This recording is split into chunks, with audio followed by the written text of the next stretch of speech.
الحمد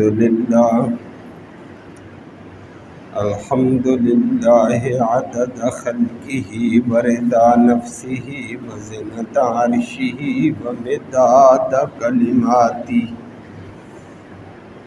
والصلاة والسلام على صفوة رسله وخير خلقه محمد وآله وصحبه أما بعد فأعوذ بالله من الشيطان الرجيم بسم الله الرحمن الرحيم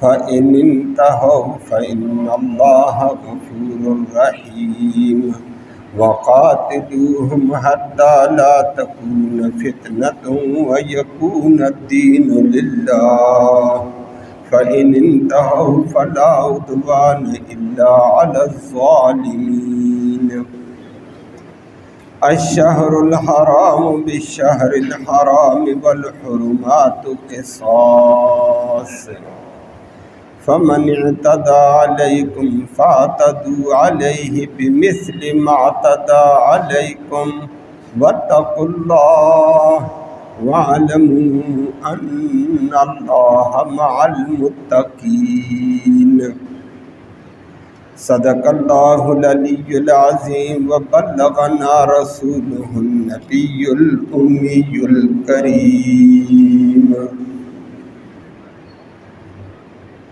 قابل تکریم معزز سامعین کرام، آیت کریمہ میں دین کے غلبے کے لیے، دین کی اشاعت کے لیے، دین کی حفاظت کے لیے جہاد کا حکم دیا ہے کہ جہاد کرو۔ اگر کافر شرارت سے باز آ جائے تو کوئی بات نہیں، تم بھی درگزر کر دو، لیکن اگر وہ کافر شرارت سے باز نہیں آتے ہیں، اگر کافر شرارت سے باز نہ آئے پھر ان سے جہاد کرو۔ کب تک کرو؟ کہ کفر کی شر، کفر کا فتنہ، کفر کی طاقت ختم ہونے تک جہاد کرو۔ کفر ختم ہونے تک نہیں، کفر کی شر، کفر کا فتنہ، کفر کا فساد، کفر کی طاقت ختم ہونے تک جہاد کرو۔ جب ان کی شر ختم، سب کچھ ختم، تو دین اور پکار خالص ایک اللہ کرے جائے گا۔ اور اسی دوران جہاد میں اگر وہ شر سے، فتنے سے، فساد سے، لڑائی سے باز آ جاتے ہیں، فرمایا تم بھی ہاتھ روک دینا، زیادتی نہ کرنا۔ جب وہ لڑتے نہیں ہیں، جب وہ شر نہیں کرتے ہیں، تو پھر زیادتی تمہیں بھی نہیں کرنی۔ اور اسی ضمن میں ایک صحابہ کرام کو خاص طور پر صلح حدیبیہ کے بعد اشکال پیش آیا، اللہ نے اس کا بھی جواب دیا۔ ایک اشکال کل آپ نے سنا تھا کہ نبی کریم صلی اللہ علیہ وسلم عمرۃ القضاء کے لیے ذی-قعدہ میں گئے، تو ذی-قعدہ حرمت والا مہینہ ہے، حرمت والے مہینے میں تو اللہ نے فرمایا اگر حرمت والے مہینے میں عذر سے زیادتی تو تم بھی اس کا دفاع کر دینا۔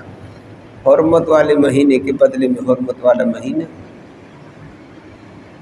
اور ادب کے برابری میں بدلہ ہے، اور وہ زیادتی کریں تم بھی ان کا مقابلہ جواب دو۔ اگر اتنا ہی جتنا انہوں نے زیادتی کی، حد سے تجاوز نہ کرنا۔ اللہ سے ڈرتے رہو، اللہ ڈرنے والوں کے ساتھ ہے، اس کی مدد باغیوں کے ساتھ نہیں ہوتی ہے۔ لفظی ترجمہ سماعت فرمائے، پھر تفصیل سے بات ہے۔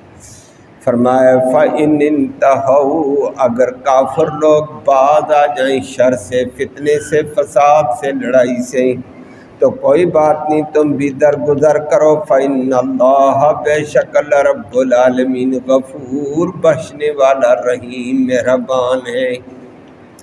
وقاتلوا، اور مسلمانوں قتال کرو، ہم ان کافروں کے ساتھ، کب تک قتال کرتے رہو، حتی یہاں تک کہ لا تکون فتنہ، یہاں تک کہ فتنہ باقی نہ رہے۔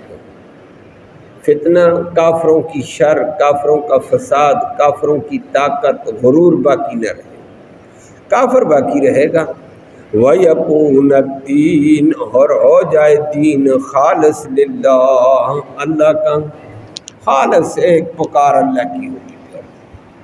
فَإِنِ انْتَهَوْا، اگر وہ کافر باز آ جاتے ہیں لڑائی سے، شر سے، فتنے سے، فساد سے، فَلَا عُدْوَانَ، پھر زیادتی نہیں کرنا، فَلَا عُدْوَانَ، پھر کسی قسم کی زیادتی بھی نہیں ہے جائز، الا، مگر ہاں زیادتی وہاں ہوتی ہے علی الظالمین، ظالموں کے اوپر، جو ظالم ظلم کرے تو وہاں مقابلہ ہوگا، نہیں تو زیادتی نہ کرنا کسی پر۔ الشہر الحرام، حرمت والا مہینہ، بالشہر الحرام، حرمت والے مہینے کے بدلے میں، والحرمات، اور ادب کا لحاظ رکھنا، قصاص یہ برابری کے طور پر ہے، وہ آپ کے سامنے بات آتی ہے۔ فمن اعتدی، پھر جو کافر بھی حد سے تجاوز کرے، زیادتی کرے، علیکم، تمہارے اوپر، فاعتدوا، تم بھی زیادتی کرو، علیہ، اس کے اوپر، کتنی، بمثل ما، اس زیادتی کے برابر، اعتدی علیکم، جو انہوں نے تمہارے اوپر زیادتی کی ہے، جتنی زیادتی انہوں نے کی اتنی تم بھی کرنا، زیادہ نہ بڑھنا۔ واتقوا اللہ، اللہ سے ڈرتے رہو، وَاعْلَمُوا، اور یقین کرو، ان اللہ مع المتقین، اللہ ڈرنے والوں کے ساتھ ہے، تقوی کرنے والوں کے ساتھ ہے۔ اللہ ہم سب کو تقوی اور اپنا ڈر اور خوف نصیب فرمائے۔ آیات کریمہ جہاد سے متعلق ہے کہ نبی کریم صلی اللہ علیہ وسلم عمرے کی نیت سے گئے تھے، حدیبیہ میں لوگوں نے روک دیا تھا، 3 دن وہاں بیٹھے، مذاکرات ہوئے ہیں، بالآخر ایک صلح حدیبیہ کا معاہدہ طے ہو گیا۔ اس صلح حدیبیہ کے معاہدے میں یہ بھی تھا کہ اس سال واپس چلے جاؤ، ہم آگے آپ کو عمرے کے لیے نہیں چھوڑیں گے، مسجد حرام تک نہیں جانے دیں گے، واپس جاؤ، احرام کھولو، آئندہ سال قضاء کے لیے آنا، اور آئندہ سال قضاء کے لیے آنا بغیر اسلحے کے آنا، 3 دن کے لیے آنا، عمرہ کیا، 3 دن تک حرم میں مکہ میں ٹھہرنا، 3 دن کے بعد چلے جانا۔ اور یہ بھی ہے کہ تمہارے ساتھ اگر کوئی مسلمان جانا چاہے تو آپ نہیں لے جا سکیں گے، بہت سارے مسلمان مکہ میں بیچارے قیدی تھے، اور تمہارا مسلمان اگر ہمارے کافروں کے ساتھ ملنے چاہے، رہنے چاہے، تو تم اس کو لے نہیں جا سکتے، گویا اپنا مسلمان جانا چاہتا ہے تو رکاوٹ نہیں لے جا سکتا، تمہارا مسلمان مرتد ہو کر اگر کافروں کے ساتھ رکنا چاہتا ہے تو رک سکتا ہے، تم اس کو بھی نہیں زبردستی نہیں لے جا سکتے۔ یہ ان کی جابرانہ شرط تھی، نبی نے مانی ہے کہ ہم فساد کے قائل نہیں ہیں، شر کے قائل نہیں، معاہدہ کر کے آ گئے۔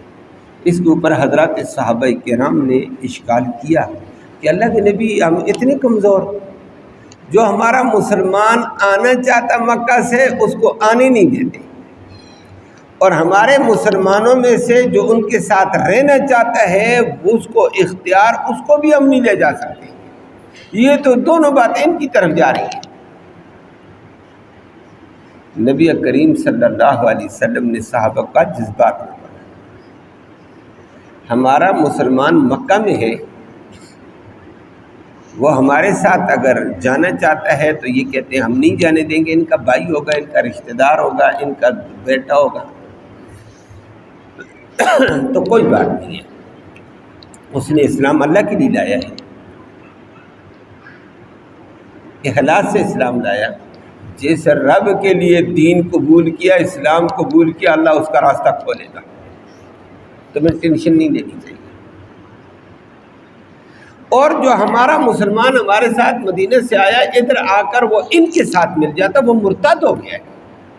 تو جو مرتد ہو گیا دین کو چھوڑ کے غرق کرو اس کو، خدا کا بندہ ہم کیوں لے جائیں اس کو؟ ایسے ہوگا نہیں، لیکن انہوں نے شرط لگا دی ہے، جانے دو اس کو نا۔ صحابہ کو سمجھ آ گئی ہاں جو دین چھوڑتا ہے وہ غرق ہو، تو ویسے بھی واجب القتل ہے وہ جو دین چھوڑتا ہے۔ اسلام کو جو چھوڑ دے وہ مرتد ہوتا ہے، مرتد واجب القتل ہوتا ہے۔ من بدل دین فقتل، لیکن فرمایا میں اس کے لیے کیوں لڑوں ان کے لیے جو میرا ساتھ چھوڑ کر، میرا اسلام چھوڑ کر، دین سچا چھوڑ کر جاتا ہوں اور باطل میں جائے غرق ہو جائے، ہم اس کے لیے کیوں لڑیں؟ چند لیکن گیا کوئی بھی نہیں الحمدللہ۔ ادھر سے آئی تھی، شرط لگ گئی، معاہدہ ہو گیا۔ عمرو بن سہیل نے شرائط نامے پہ دستخط کیے کافروں کی طرف سے، ادھر سے نبی کریم صلی اللہ علیہ وسلم نے ابھی دستخط نہیں کیے تھے۔ معاہدہ لکھا گیا، لکھنے والا حضرت علی تھا۔ لکھنے کے دوران چند باتیں اونچ نیچ ہوئی ہیں، ان باتوں میں سے ایک یہ ہوگی، عمرو بن سہیل جو معاہدے پہ دستخط کر چکا، معاہدہ نامہ لکھا رہا ہے، علی لکھنے والے ہیں، دستخط کافروں کی طرف سے اس نے کرنا تھا، ادھر سے نبی کریم صلی اللہ علیہ وسلم نے کرنا تھا۔ عمرو بن سہیل کا اپنا بیٹا زنجیروں میں جکڑا ہوا، بیڑیاں پہنی ہوئی، گھسٹتا ہوا، گرتا ہوا، رات کو موقع پا کر مکہ سے چل کر حدیبیہ تک آ گیا۔ یہ اچھا خاصا فاصلہ ہے، اللہ آپ کو بھی لے جائے، ہمیں بھی بار بار لے جائے۔ وہاں دیکھو گے حرم سے آدمی طائف کی طرف آئے یا طائف سے واپس آدمی طائف سے بھی، جدہ سے بھی، جدہ سے آدمی آگے جائے، راستے میں بڑا بورڈ آتا ہے شمیسیہ کا، وہاں چشمے ہیں، وہیں نبی کریم صلی اللہ علیہ وسلم ٹھہرے ہوئے تھے۔ اب مکہ سے شمیسیہ تک اچھا خاصا سفر ہے، پیدل اسلام کی خاطر گرتا پڑتا، زنجیریں پڑی ہوئی، بیڑیاں پڑی ہوئی، وہاں پہنچ گیا۔ مسلمانوں کے پاس گیا، مجھے بچاؤ کافروں سے، مجھے بچاؤ کافروں سے۔ 1500 صحابہ کرام ہیں، صحابہ کے جذبات بڑھ گئے ہیں، ہمارا مسلمان اس پر اتنی شدت، اس نے کلمہ پڑھ لیا اس لیے اس کو باندھا ہے، اس لیے اس کو جکڑا ہے۔ انہوں نے کہا اس کو تو ہم لے جائیں گے۔ عمرو بن سہیل نے کہا لے جاؤ گے تو معاہدہ ختم، معاہدے میں تو یہ شرط ہے۔ عمر بن خطاب نے کہا ابھی ہم نے دستخط ہی نہیں کیے شرط پر، ہم اس کے پابند نہیں، ابھی ہم نے تو دستخط نہیں کیے۔ نبی کریم صلی اللہ علیہ وسلم پرتگالی کے ساتھ ہیں، نبی نے فرمایا میں زبانی معاہدہ کر چکا ہوں۔ مسلمان کی زبان ہوتی ہے، یہ ویسے معاملات کے لیے ثبوت کے لیے دستخط ہوتے ہیں، تحریریں ہوتی ہیں، وگرنہ مسلمان زبان کا پابند ہے۔ واہ اللہ کے نبی کمال کا کردار ادا کیا ہے۔ ادھر صبح ایک بات، شام اور بات ہے، کیا تو وہ ویسی بات تھی۔ نبی نے کہا ایسے نہیں مسلمان کی زبان ہوتی، میں نے زبان کر دی ہے، معاہدہ کر دیا، میں واپس کروں گا۔ صحابہ جذبات میں آئے، اللہ کے نبی ابھی تو دستخط نہیں کیے، فرمایا نہیں کیے دستخط، زبان کا معاہدہ ہے۔ یہ تو بعد میں بطور کسی جرگے میں عدالت میں ثبوت کے لیے تحریر اور دستخط ہوتا ہے کہ تاکہ اگلا منکر ہو جائے تو منکر ہونے کی گنجائش نہیں ہے، منکر ہونا جائز نہیں ہے، لیکن یہ عدالتی کارروائی کے لیے تحریر ہوتی ہے، یہ شر کو روکنے کے لیے تحریر اور دستخط ہوتی ہے تاکہ کوئی منکر نہ ہو جائے، شر نہ پیدا ہو، باقی زبانی معاہدہ ہوتا ہے۔ نبی نے اس کو واپس کر دیا، وہ رو رہا ہے، یہ عجیب کیفیت تھی۔ نبی نے فرمایا میرا کام وعدے کی پاسداری کرنا، اسلام کے حکم کی پاسداری کرنا، رب کا کام ہے اس کے راستے کھولنا۔ ہم اسلام پر عمل کریں گے تو مشکلیں حل ہوں گی، راستے کھلیں گے۔ آج ہم نے اسلام پر عمل چھوڑا، اس لیے ہمارے راستے بند بند بند بند، ادھر جاؤ بند، ادھر جاؤ بند، ادھر جاؤ بند، ایسے شکنجے میں ہی۔ چاہے IMF کا شکنجہ ہو، چاہے امریکہ کا، چاہے انگریز کا، چاہے کسی باطل کا، 5 بڑی طاقتوں کا جن کی اقوام متحدہ دوسرے لفظوں میں لونڈی بنی ہوئی ہے، اپنی بےایمانیاں کر رہی ہے، ہم ان کے شکنجے میں ہیں۔ اسلام چھوڑا، باطل کے شکنجے میں گئے۔ اللہ ہمیں اسلام کے عمل کی توفیق نصیب فرمائے۔ نبی نے فرمایا اسلام کی پاسداری کرو، بندہ دے دو، دے دیا، کافر بڑے خوش، عمرو بن سہیل بھی خوش ہو گیا، میں اپنا بیٹا لے جا رہا ہوں۔ نبی نے اس کو تسلی دی، بچے اسلام اللہ کے لیے قبول کیا، تکلیفیں برداشت کرے گا، اجر بھی ملے گا، اللہ راستہ بھی کھولے گا انشاءاللہ۔ ابھی نبی دستال کر گئی، ایک اور صحابی آ گئے، یہ واپس کیا، نبی وہاں واپس چلے گئے، پیچھے ابو البصیر آ گیا، بیڑیوں میں جکڑا ہوا، پیچھے کافر آ گئے، یہ بندہ ہمارا آ گیا، واپس دے دو۔ نبی نے واپس دے دی، لے جاؤ۔ ابو البصیر روئے، اللہ کے نبی مجھے واپس نہ کرو، میں بڑی مار کھاتا رہا، یہ مجھے مارتے اسلام کی وجہ سے، بیڑیوں میں جکڑا ہوا۔ نبی نے فرمایا میں نے معاہدہ کیا، اسلام معاہدے کی پاسداری کا حکم ہے، تو جا، اللہ تیرے لیے راستہ کھول دے۔ وہ چلا گیا۔ اس وقت نبی نے 2 کافر آئے، ان کے حوالے کر دیا۔ وہ پھر رات کو موقع پا کر مکہ سے واپس بھاگ گیا، بھاگا تو نبی مدینے چلے گئے۔ وہ راستے میں ساحل سمندر کے کنارے، نہ مدینہ پہنچا نہ مکہ پہنچا، درمیان میں طائف اور مکہ کے درمیان ساحل کے اوپر جا کر ڈیرہ ڈال دیا۔ ڈیرہ بھی اسی ترتیب سے اللہ نے راستہ بنایا ہے۔ تو واپس مدینہ میں نبی کے وسلم کے بعد 2 کافر آ گئے، ہمارا بندہ دے دو۔ کہا کہاں ہے؟ یہ ہے۔ نبی نے فرمایا جاؤ بھائی، میرا حکم مانتے ہو؟ جی مانتا ہوں۔ واپس چلا گیا، کہا میں نے معاہدہ پورا کرنا۔ وہ واپس چلا گیا اور راستے میں ایک جگہ دوپہر کے کھانے کے لیے بیٹھے، 2 کافروں کے پاس تلواریں، وہ تو بیڑیوں میں جکڑا ہوا بیچارہ۔ انہوں نے کہا تلوار کیسی ہے بھائی؟ دکھاؤ۔ کھانا کھا رہے تھے، کھجوریں تھیں، ستو تھے۔ کھانا کھانے کے دوران تلوار ہے، ایک نے کہا یہ میری فلاں کی بنی ہوئی تلوار ہے، یہ یوں کاٹتی ہے، یوں کاٹتی، تعریفیں شروع کی۔ کہا دکھا تو صحیح۔ دکھائی، وہ اپنے ہاتھ میں ایسے ویسے، ماشاءاللہ تلوار تو ٹھیک ہے، لہرائی، ادھر ادھر کی ہے، کرتے کرتے کھینچ کے ماری، کافر کی گردن اڑا دی ہے ایک جو اس کو لینے آئے۔ دوسرا کافر ایسا ہمت ناک ڈرا، اس نے کہا ایک کا کام ہو گیا، میرا کام کرے گا؟ بندہ ہے بیڑیوں میں جکڑا ہوا، تلوار ہاتھ تو کام کرتا تھا، تلوار دیکھتے دیکھتے ماری۔ دوسرا بھاگ گیا، بھاگا، بجائے مکہ کے مدینہ کی طرف چلے گیا، جا کر نبی کے آگے شور کرنے لگا خدا کے لیے مجھے بچا، مجھے بچا، مجھے بچاؤ، خدا کے لیے۔ خدا کو تو کافر مانتے تھے، صرف خدا کے ساتھ شریک ٹھہراتے تھے۔ کیا ہو گیا؟ کہا آپ کے بندے نے مجھے، ہمارا بندہ مار دیا، مجھے مارے گا۔ پیچھے اتنے میں دیکھا لڑکھڑاتا ہوا، آگے کافر بھاگے، بیڑیوں سے کھلا، پیچھے بیڑیوں والا مسلمان اس کے سر پہ سوار آ رہا ہے۔ وہ بھائی تیرے پاس کیا ہے؟ کہا تھا مجھے بھی نہیں پتا، یہ بھی قوت تھی اللہ مجھے اڑا کر لا رہی ہے۔ کافر کانپ رہا ہے۔ نبی نے فرمایا ابو البصیر جنگ نہ چھیڑو، خدا کا بندہ۔ ابو البصیر سمجھ گیا نبی مجھے واپس، کہتا نہیں چھڑتا ہوں یا رسول اللہ، جو حکم دے گے مانتا ہوں۔ کہا واپس جا اس کافر کے ساتھ۔ کافر نے کہا میں نہیں لے جا سکتا ہوں اس کو، میری توبہ، میں تو نہیں لے جا سکتا ہوں، بندہ بیڑیوں میں جکڑا ہوا مجھے پہنچ رہا تھا، میں بھاگ بھاگ کر تھک گیا ہوں۔ یہ کوئی عجیب بلائیں ہیں، کوئی عجیب طاقت ہے ان کے ساتھ۔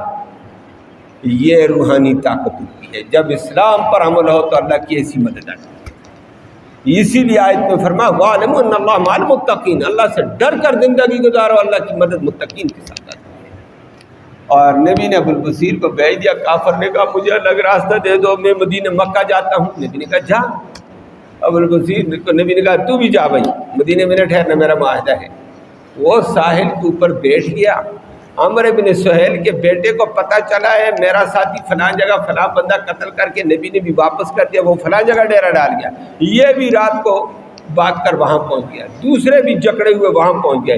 انہوں نے راستے میں لگایا ڈیرہ، جو تجارتی قافلہ کافروں کا گزرتا اسی کو لوٹ لیتے، مال ادھر رکھو بھاگ۔ انہوں نے چند دن کے بعد خود ہی معاہدے کے اوپر کہنے لگے ہماری توبہ ہے۔ نبی ان جو یہ آوارہ قسم کے لوگ ہیں نا، بگڑے ہوئے، ان کو اپنے پاس بلا لو، راستہ ہمارا صاف ہو، ہمارے راستے میں چھاؤنی بن کر بیٹھ گئے ہیں۔ نبی نے کہا نہیں میں نہیں لیتا ہوں، میرا معاہدہ ہے، میں نہیں، اور نہیں جی معاہدے کو چھوڑو، دفع کرو، لے لو ان کو، لے لو۔ اور روئے کافر۔ عمر بن خطاب بھی دیکھے، صحابہ بھی دیکھے۔ عمر بن خطاب ہنسے، انہوں نے کہا واہ کیا تنوع، معاہدے کی پاسداری نبی نے کی، ہم نے کہا یہ کیا ہو گیا؟ رب نے راستہ بھی نکال دیا، کافروں کو تابع بھی کر دیا، رلا بھی دیا، اور منتیں کر کے ہمیں دے رہی ہیں۔ جو پہلے شدت کے ساتھ روکتے اب منت سماجت کر کے دیتے ہیں۔ مدد آتی ہے اسلام پہ عمل کرنے سے۔ اللہ ہم سب کو عمل کی توفیق نصیب فرمائے۔ آج ہم خراب ہوئے ہیں بدعملی کی وجہ سے، اللہ ہم سب کو ہدایت نصیب فرمائے۔ تو نبی کریم صلی اللہ علیہ وسلم اگلے سال حج کے لیے جانے لگے، عمرے کے لیے گئے، تو جا رہے تھے ذی-القعدہ میں، 4 مہینے حرمت والے، ایک ذی-القعدہ 11واں مہینہ اسلامی، 12واں مہینہ ذی الحجہ، پہلا مہینہ محرم، یہ 3 ترتیب سے آتے ہیں، چوتھا رجب ہے،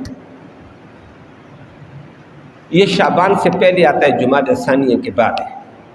یہ 4 مہینے حرمت والے۔ عرب والے ان کی حرمت کا یہ بھی لحاظ رکھتے تھے، ویسے حرمت کا یہ معنی ہے ان مہینے میں نیکیوں کا ثواب زیادہ، گناہوں کا وبال بھی زیادہ ہے، نیکی کا ثواب زیادہ ہے، 4 مہینے حرمت کا یہ مطلب ہے۔ اور آج کل 4 مہینوں کا لحاظ نہیں ہوتا، محرم آ گیا تو کہتے ہوئے ناچ گانا بند کرو، گناہ ہو جائے گا زیادہ، اور نہیں، 4 مہینوں میں گناہ زیادہ، جو نیکی گناہ کرو گے گناہ ڈبل، نیکی کا ثواب ڈبل، یہ 4۔ تو عرب والے ان میں لڑائی بھی نہیں کرتے تھے۔ تو نبی نے فرمایا میں تو جا رہا ہوں ذی-القعدہ کے مہینے میں اپنے ساتھیوں کو لے کر، کافروں کے معاہدے کا کوئی پتہ نہیں، یہ توڑ کر آگے سے انہوں نے کہا لڑائی نہیں کریں گے، اسلحہ نہ لانا، اگر لڑائی کر دی تو، صحابہ نے نبی سے پوچھا اگر وہ لڑائی کریں تو حرمت والے مہینے میں لڑائی کرنی تو ناجائز ہے۔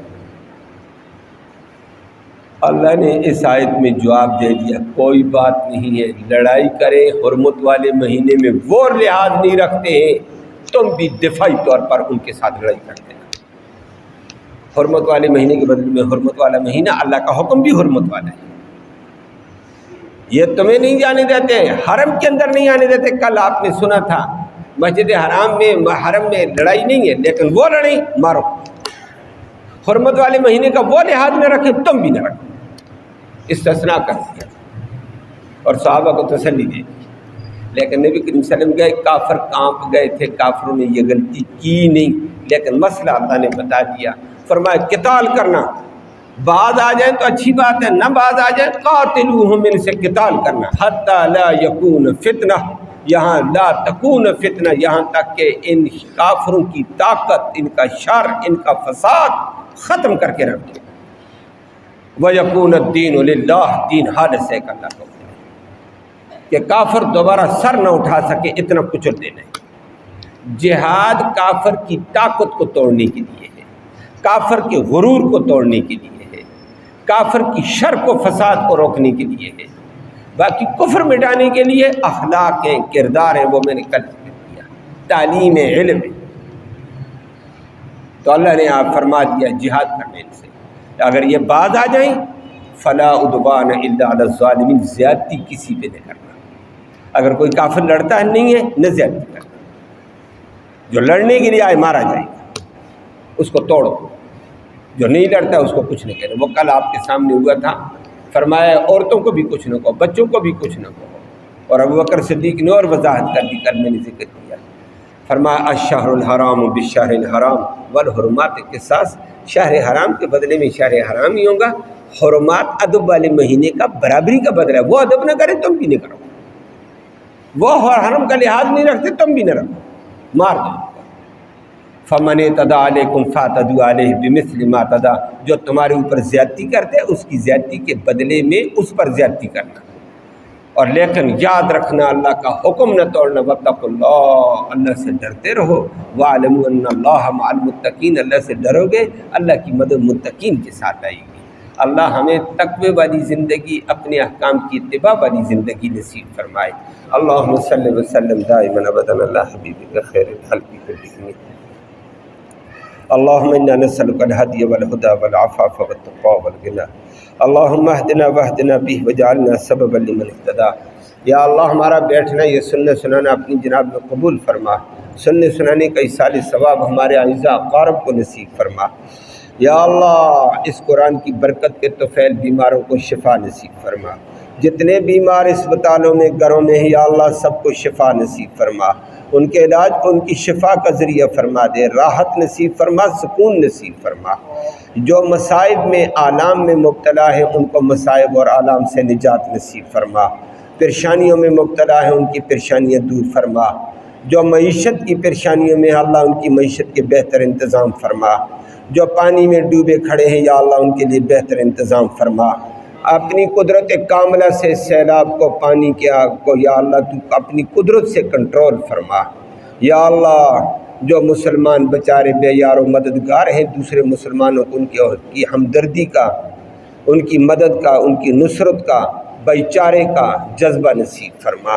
مسلمان کو ایک جان ہونا نصیب فرما، ایک دوسرے کا ہمدرد بننا نصیب فرما، ایک دوسرے کی نصرت کا جذبہ نصیب فرما۔ یا اللہ جیسے مسلمان کا اللہ کے نبی نے فرما دیا ہے کہ المسلم کالجسد الواحد، مسلمان ایک جسم کی مانند ہے، ان اشتکا عینہ اشتکا کلہ، آنکھ میں درد سارا بدن درد محسوس کرتا ہے، ایک مسلمان کا درد سارے مسلمانوں کو درد محسوس ہو جائے۔ یا اللہ یہ کیفیت مسلمانوں کو نصیب فرما، مسلمانوں کی مدد و نصرت کے فیصلے فرما، مسلمانوں کو ایک جان ہونا نصیب فرما۔ یا اللہ مسلمانوں کے اندر اخوت و محبت پیدا فرما، نفرتوں کو، عداوتوں کو، بغض کو دور فرما دے۔ اللہم ربنا تقبل منا انک انت السمیع العلیم وتب علینا انک انت التواب الرحیم برحمتک یا